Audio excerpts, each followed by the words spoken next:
he can join us later on. Once we are done with the press conference, then we'll have a high tea, and we will have our Chief Minister joining all you guys for the interaction. So we have asked him to join you guys. You can have all the questions, whatever queries you have with Chief Minister especially, that would be. We'll start our press conference with a video that we have specially made for you guys. There are two videos. There's one who will actually explain, and then there is a file. Imran Khan called for peaceful protest. And then after this there's a file which we'll also share with you. In that file we have a number of injured people, their MLCs, their CNICs, their addresses, their pictures. These are the people who were injured on the... So please start with the... If you allow, we'll start with... Imran Khan called for peaceful protest on November 24 on 3-point agenda. That is, the 26th constitutional amendments abolition, the restoration of the constitution's mandate, the release of political prisoners. Before the protest, a curfew-like situation was created in the country. On his call, people from different parts of the country marched towards Islamabad in leadership of CM, KPK, Ali Amin and Imran Khan's wife Bushra Begum. Roads were blocked and law enforcement agencies were deployed on the borders to prevent the rallies from entering Islamabad. However, the public overcame every obstacle and eventually reached D Chowk on 26th of November. The Interior Minister threatened to open live ammunition on unarmed demonstrators using their right to protest.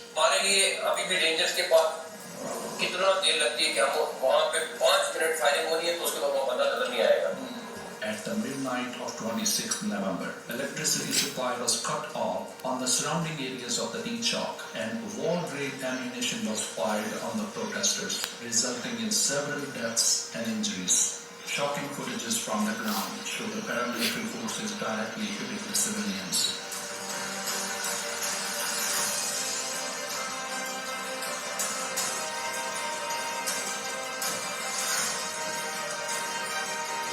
Senior Pakistani journalist Hamid Mir testified in live ammunition. इस दौरान इतनी शदीद firing और इतनी शदीद आंसू gas की shelling हुई है कि मैंने इस्लामाबाद की तारीख में और मुझे ऐसे लग रहा था कि मैं लेबनान में हूँ या फलस्तीन में हूँ या मैं अफगानिस्तान में घूम कर रहा हूँ.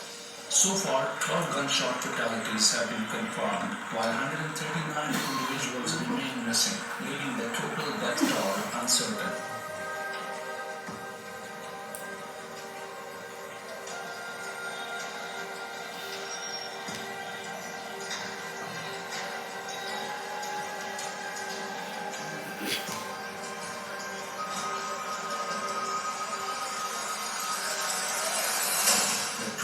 Deceased individuals include 20-year-old Anis Shahzad Sati from Kotli Satya Mari. आपका मतलब ये बहुत बड़े बता सकते हो उसके बारे में? गोली लगी है पुलिस की, छारा लगा है या बुलेट लगी है? स्नाइपर की गोली लगी है. रेंजर्स वालों ने कहा कि पुलिस की गोली नहीं लगी. हमें सामने से किसी ने बैठे हुए थे ऊपर से कहाँ पे आके लगी है गोली? गोली किधर लगी है उसको? और मौके पे डेथ हुई है या हॉस्पिटल में आके? Mubin Malik from Ahmedabad.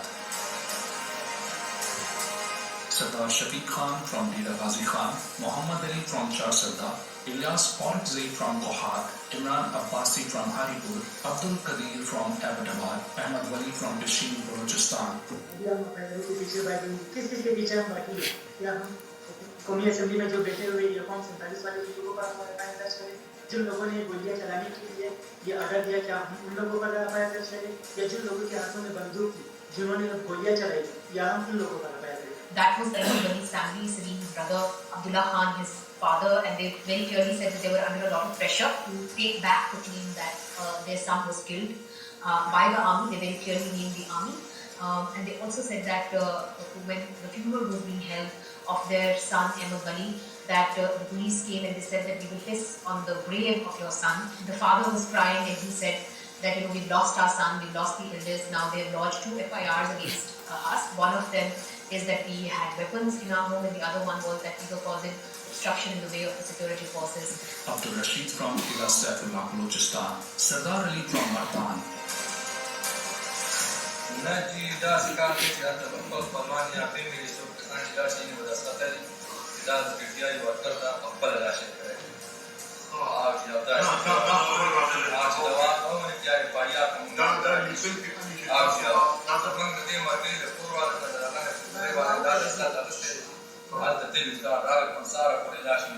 Tariq Khan from Shamla, Imran Abbasi from Haripur, and Tariq Khan from Charsada.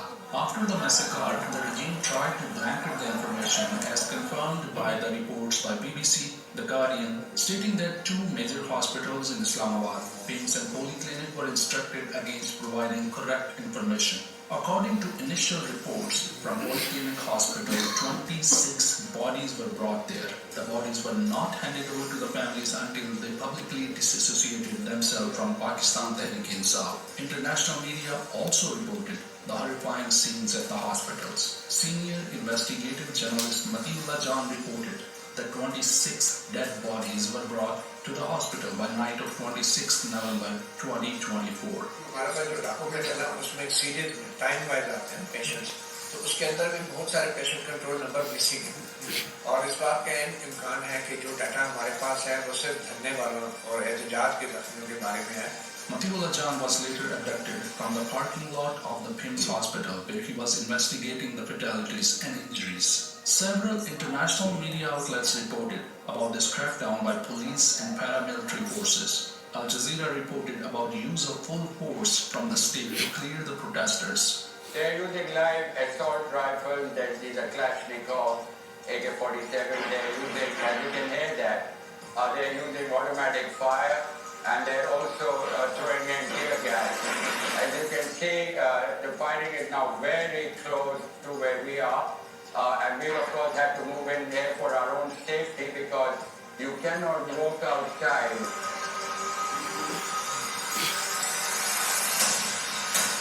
DW reported about brutal crackdown and deaths. Thousands of protesters have forced their way into the capital's government district, defying the ban. Officials say hundreds have been arrested in the crackdown. Several people were killed and dozens wounded in earlier clashes between protesters and police. Amnesty International raised concerns about brutal and lethal crackdown and demanded transparent investigations. TRT World reported about the casualties. A report by Dropsite Now reports that the operation was planned ahead, including live fires and subsequent cover-up.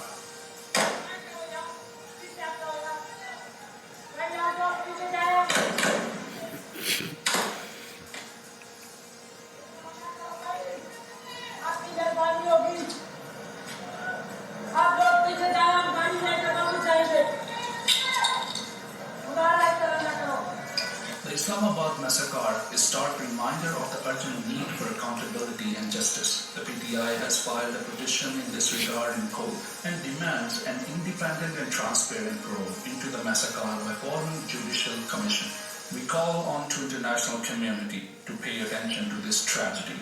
The victims and their families deserve answers, and the world must not look away.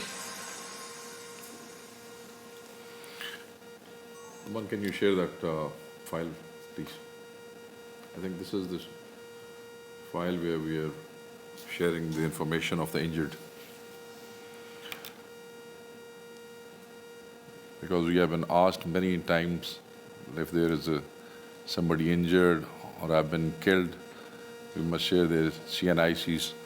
Have been asked by the government again and again.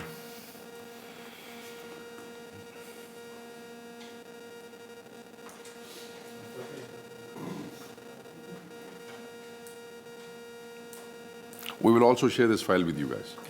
Yeah.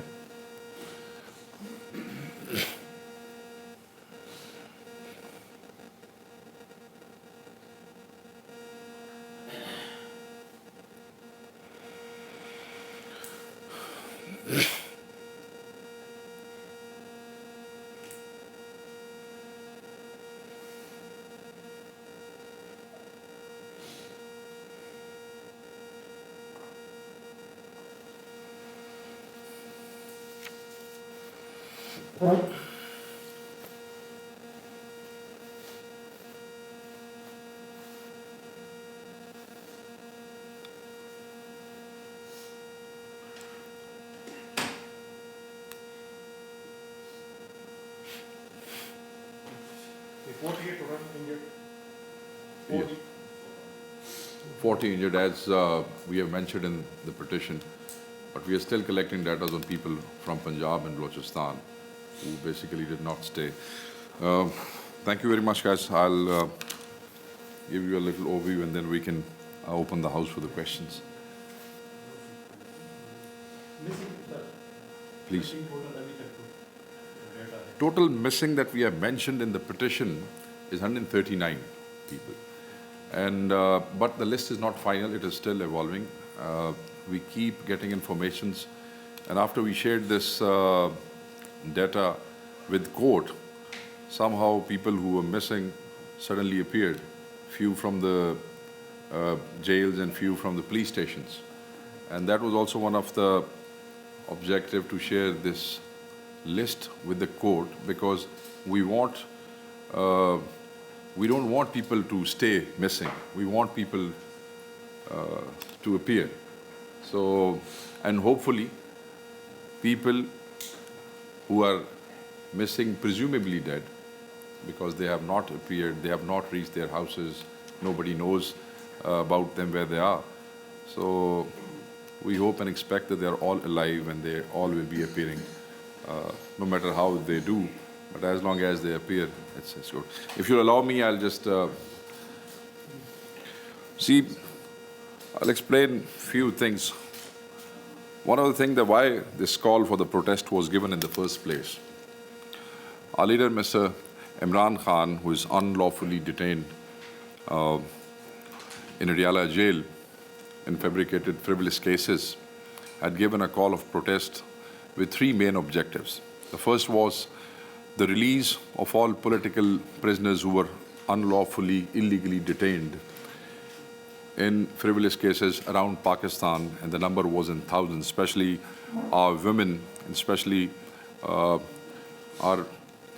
main leaders who are in Lahore, like former Governor Sir Faraz Chima, our Punjab President Yasmin Rashid, is an elderly lady, cancer survivor, Senator Ejaz Chaudhary, the request of whose protection orders has just been submitted again in the Senate. It's been a year and a half that he has not been allowed to attend the Senate sessions. Mia Mahmood Rashid is a former senior minister, and thousands others who are in different jails in Pakistan. So the first and foremost objective was the release of all those political prisoners. Second was the return of the stolen mandate, because we believe that our mandate was stolen on 8th of February, and the people who have formed this government were installed are the production of Form 47. And the third was the reversal of the 26th Amendment. So basically, these were the three objectives for which we marched towards Islamabad. And marching Islamabad and protesting is a right which is given to every Pakistani in our constitution. Peaceful protest is our right. Peaceful protest is a right of every Pakistani, and it is given to us by the constitution. Freedom of speech, freedom of movement, these are the rights that we have. And exercising those rights, we marched towards Islamabad. We intended to hold a sit-in in Islamabad, reaching D-Chowk, and these were the three objectives. This is a brief background which basically led to these calls over during last few months, because it was not first of the mobilizations. It was one of the last mobilizations that basically call was given by Mr. Imran Khan. There were attacks on democracy, there were kangaroo trials, false cases, victimization, attempts to exclude PTI from politics by stealing the elections that I've just mentioned. History's biggest fraud on a public mandate. You can see the system of peaceful transfer of power. It was destroyed the way it was done. 2/3 majority was converted into minority by stealing that mandate, what happened on the day of election, after the election polling was closed, what happened, formation of governments through intimidation. You see forced press conferences, forced defections, deprivation of reserved seats, deprivation of the representation of Pakhtunkhwa in Senate, refusal to implement Supreme Court, full court decision. Avoiding rigging investigations, we have been demanding these investigations for long, but so far no response has been given by the government or the Election Commission, keeping tribunals virtually ineffective. What is happening in tribunals, especially to the candidates of Pakistan Tehreek-e-Insaf, is self-explanatory. What happened in the case of Adil Bazai, the guy who basically submitted his affidavit of Sunni Ittihad Council, but it was not entertained, and they basically entertained an affidavit of their own choice, which was of PMLN. And you can see what Supreme Court has done in their decision. Division of Judiciary by the 26th Amendment. We hold this opinion that executive has basically attained effective control over the constitution of benches and over the judiciary through this amendment. So these are few of the things which basically became the cause of setting these three objectives and giving a call for 24th March towards Islamabad. The history of Pakistan Tehreek-e-Insaf as far as the peaceful protest is too long. We have been peacefully protesting for last 27 years. Peaceful movements against General Musharraf's rule, the arrest of Imran Khan and sacrifices during the restoration of judiciary, peaceful sit-ins in Waziristan, post-march against drone strikes. You guys would remember, most of you guys basically covered that. Historic 126 day sit-in in Islamabad against the rigging of constituencies in Pakistan. Historic legal battle over Panama leaks.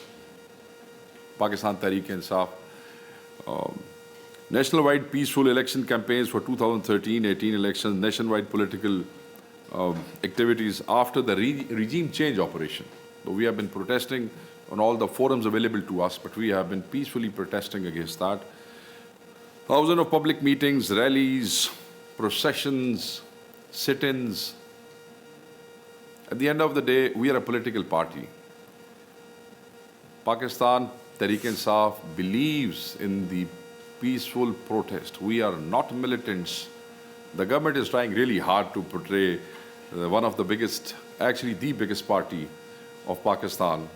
They are trying to portray us as militants, but I'm sorry. Pakistan Tehreek-e-Insaf is the biggest political party. They are not militants. They are the promoters of the peace. They always peacefully protest. One of the historical, there was assassination attempt on Imran Khan in Wazirabad on November 3rd. Again, after this assassination attempt, there was no violence. We protested peacefully, and it's on record. A massive gathering on Murray Road on November 26th, peacefully dispersed after the assassination attempt. Nobody tried any mischief. Again, it was our right to protest peacefully. The largest armed attack on the country's history on the residence of the political leader at Zaman Park. For 30 hours on March 14th, remained peaceful despite cruelty and bloodshed. Appearance in court in Islamabad, March 18, Imran Khan survived the trap of death with thousands of workers, prevented chaos, did not call for any violent protest. Again, we dealt with this attempt peacefully. Workers were provoked, but still the leader gave only one call, and that was a peaceful protest. Abduction on 9th May High Court attack, nationwide peaceful protest, led to the false flag operation. And we are still demanding a higher-powered judicial commission to probe that. We have still been asking about the CCTV footages, not the footages that have been released in small portions of few minutes. We actually have been demanding a CCTV footage of the whole day of all the main places that have been mentioned in that false flag operation and have been basically being mentioned again and again. Demanded a judicial investigation, but again, still not heard. Everything has been done. CCTV footages disappeared. The judgment of Justice Amir Farooq is in front of the nation. The Supreme Court decided and basically declared the arrest illegal, ordered the release, but till date, the real culprits have not been arrested. Afterwards, forced the voters' abduction of the statements and Istihkam Party, the party which was basically made out of Pakistan Tehreek-e-Insaf, again, forced press conferences, defections, hundreds of fake cases, arrest of thousands of workers. Who else could have been alleged PTI for tarnishing the peace of the country except the unscrupulous, malicious, and corrupt official mafia imposed upon the country through that stolen election? All these political miscreants together cannot claim the sacrifices the Pakistan Tehreek-e-Insaf has made for the country, its democracy, its constitution, and its judicial system. Just after the false flag operation on May 9th, we, Pakistan Tehreek-e-Insaf, claim that we are the guardians of this country's democracy and its constitution and laws and traditions and public sovereignty. The attitude of the government nationwide after the protest was threats, bullying, oppression, closures, obstacles, fake cases, attacks on the Federation, police, ranges. In Punjab, CTD, special branch, law enforcement agencies, or God knows who, where and what, but anybody that they could use, they did. This is what happened. Invasion of the misleading and hateful propaganda. Lot of fake news every day. We have been responding to so many fake news in the last few days that you can't imagine. Every day is like a sort of a factory of fake news that they'll just come and it is very sad that without confirmation of the facts, there have been leading channels in Pakistan who have been running it, then you again say, you give a rebuttal and then they are fine with it, they'll also run that, but they will not bother to actually see if these are factual. Planning of the bloodbath. See, the account of the massacre, I'll just keep it brief because I would like that you guys would have many queries. I will just keep it brief.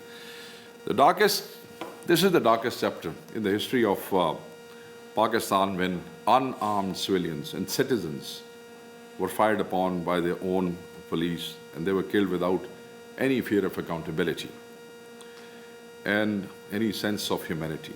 The way they were killed, the way the bullets were fired, the way that guy who was on the container praying, he was kicked off the container. There was no humanity. I don't know what went into these guys. Snipers were deployed. Who uses snipers on their own people? Who uses urban snipers on their own people? And why use urban snipers? Getting to the D chalk was our constitutional right. There was this PTI specific law which was passed a few months ago.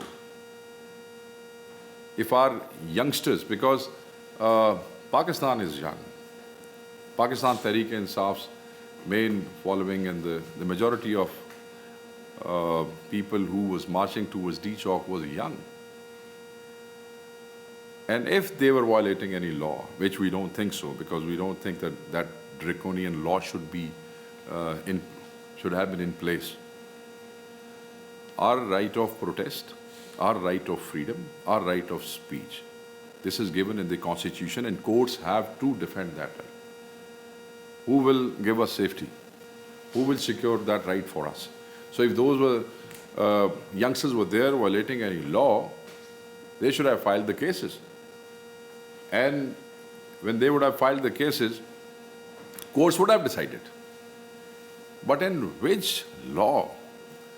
Just protesting and reaching D-Chalk, who gives them authority? Which constitution, which law gives them authority to fire on their own youngsters? Pakistan Tehreek-e-Insaf has always upheld the supremacy of the Constitution, has always upheld the supremacy of the rule of law. And we maintain that it was a peaceful protest fired upon by the snipers and all the guns that they used. Hundreds were injured and deprived of the medical treatment. They were rushed to the hospitals. Hospitals basically refused them treatments, pushed them out. Hospitals were cordoned. People, because of the fear of their arrest, most of the people did not go to those official hospitals, namely PEMS and the polyclinics. People rushed to the private hospitals. Most of the people, youngsters, with the fear of arrest, they left the city injured. So we are still collecting that data from different districts in Punjab. We are still in the process of collecting data in KP and in Balochistan. In Balochistan, you would have heard that there was this dua being performed in a mosque of one of the martyrs, and the police raided that mosque and then filed FIRs on one of the family members. Here there's this one martyr in Pindi Kotli, Satya, he's resident of Pindi, but Anis Sati. His family has been harassed. Their house in Kotli Satya was basically partly destroyed. There are people, masked men, deputed in their houses. If anyone goes to condole, you can see people in the mask roaming around and writing their reports. Who knows, special branch, CTD Punjab, or security branch. The bodies were concealed. An attempt was made to convert deaths into accidental deaths. The case of Shafiq Lon, 3 days they did not hand over the body. And they were, finally when they did, it was from a Pindi hospital saying it was an accident. It was not an accident, it was a bullet wound. There is a video on the spot when he was shot and the people were taking him to the hospital, but still they pushed. Actually, all those who came to the hospitals to claim the dead bodies were told that they will not be given the certificates unless the cause of death will be of their own choice. Postmortem were refused. There was one postmortem who was performed in one of the hospitals. That's because a lot of people from the family of the martyr gathered there. They pushed the doctors and the police. They had to open the mortuary, unlock the doors, took their bodies out, forced the doctors to do it. Then police was there, then forced the doctors. Still, even after the performing of the postmortem, they did not give them the official postmortem reports. Rather, they wrote the report on a white paper. So the family of Anis Sati has gone to the court to get the official report of the postmortem. So one postmortem performed and still no official report was given.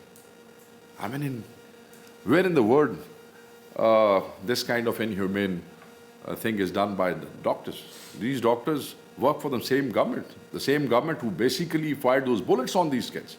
These police officers, why we have not been able to lodge these FIRs? Because these are the same people who fired bullets on us. And in an Anis Sati case, they have gone to the court with the petition of 22A for the filing of the FIRs. All those martyrs and their families, they are being harassed. Their families are being harassed. They are being told that there will be cases on them. They have been told that their life will be hell if they go to the court, if they go to the police, if they try to file the FIRs. This is what is happening in the Qaed's Pakistan with this installed government. Hospital records were altered, discarded, false information was entered, pressure was set to the hospital management. One of our IDF doctors and 2 male nurses were arrested when they were trying to get more information to the hospitals. We got them released after 3 or 4 days. Then you have this on record. There were senior journalists who were trying to gather more information from the hospitals. They were arrested, and frivolous false cases were registered against them just to ensure that they don't speak and they don't ask for more information. Citizen property was looted, cash, valuables, mobiles were looted. Where in the world police force or the rangers start damaging the property? Which law gives this authority? I don't see any law in Pakistan where the police or the rangers are allowed to actually thrash and damage and destroy the property which were left by the protesters when they were forced. See, when these protesters reached Islamabad, they were ready for the tear gas shelling. They knew they are going to Islamabad. It has been happening for the last 3-4 months. The number of mobilization, they had been facing these tear gas shellings, stun grenades, rubber bullets. So all those youngsters were ready to face all that. But what they were not ready was for the live ammunition, for the live bullets. They did not, we did not expect that this government will order shooting at their own people, firing live ammunition at their own people, the youngsters. And then there's an impression, and this is very important. And I think it is important to mention here that they say that because they crossed D Chalk and they were trying to enter Red Zone, that's how and when the fighting started. No. The first protester who was injured with a bullet wound was on 24th on CPAC Road, when there was obstacle and stoppage at Dawood Khel and Mia Khel was removed. Those convoys which were coming from the south of KP, between Asr and Maghrib prayer, the first protester was fired upon and shot in the belly. He was taken to the hospital. And then people were shot. If you take all the videos, many people who were shot and killed were before Red Zone. So this narrative, well, the government says not even a single bullet was fired, and they were trying to build this narrative with their own aligned people in the media and in some talk shows and some press conferences. But thanks to the Deputy Prime Minister, who has come from firing no bullets to the aerial firing. And hopefully that aerial firing will prove over the time in the courts of law that that aerial firing was not just aerial firing, that firing was aimed at the innocent protesters. Then there was another senator, Afnanullah, who said on the floor of the House that he felt sorry the way the bullets were fired upon the protesters, though he was blaming us for getting to that situation, but at least he accepted that there was bullets fired on our people. This is how this narrative that they were trying to build, no bullet is, and they have been pushing it every day in all the presses and all the talk shows. Where are those martyrs? Who was killed? Where is the CNIC? Everything has been presented before Pakistani media, even every day. In all talk shows, we have done 2 presses. Life has become so difficult for our people that even on the floor of the House right now, out of the 94 members of the National Assembly, you would only see 15 or 20. Most of them are facing these frivolous cases all around Pakistan. I was assigned to stay back in Peshawar to coordinate with the media and, the managed information and all that. I have got more than 18 plus cases of 26 registered against me. Even that the Rangers accident case has been registered against many of us, including me. Hundreds of peaceful, innocent, patriotic Pakistani left for the protest in those caravans. See, later in that afternoon, government goons, especially the cabinet members, that we have already fixed the responsibility on in the petition that we have filed in the court, the government's rumor mongering and information cell began to bully and threaten again. One of that we have just shared with you. But then there are many, again, if you go in the talk shows, they have been literally threatening everybody. Police, Rangers, FC personnel had already condoned, cordoned off the areas. See, why we say the number of deaths is a lot more than what we have confirmed is the way they again cordoned off the area after 26th. They stopped people from entering there. There was activity, ambulances, vehicles going in and out. Nobody was allowed to go in. So we are confirming that, and it will not. The way these missing people have started appearing, we think the number of deaths is a lot more than what has been confirmed, but they will not be able to hide it for long. You cannot hide these deaths for long. You cannot. The media was removed. You can see I've just mentioned the case of Matiullah Jan. A night before that 5 minutes vowing that we have just shared with you. I'll come to the future action plan, then we'll discuss. The blood of martyrs demand justice. Pakistan demands justice, and inshallah we will get justice.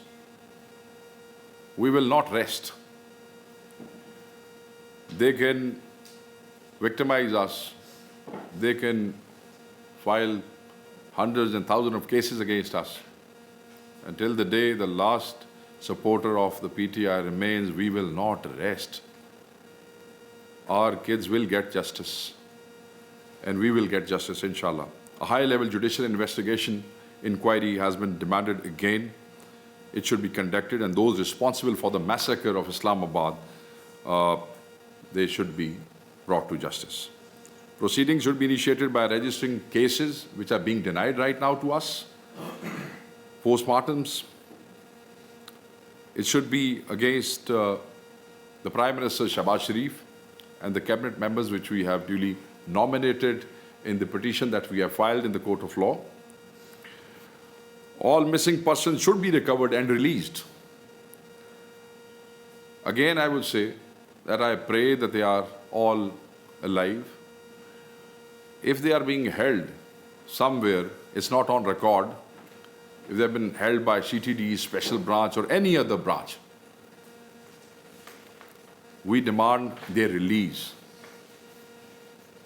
Detained Pakistanis should be brought before the courts, and efforts to distort the justice should be stopped.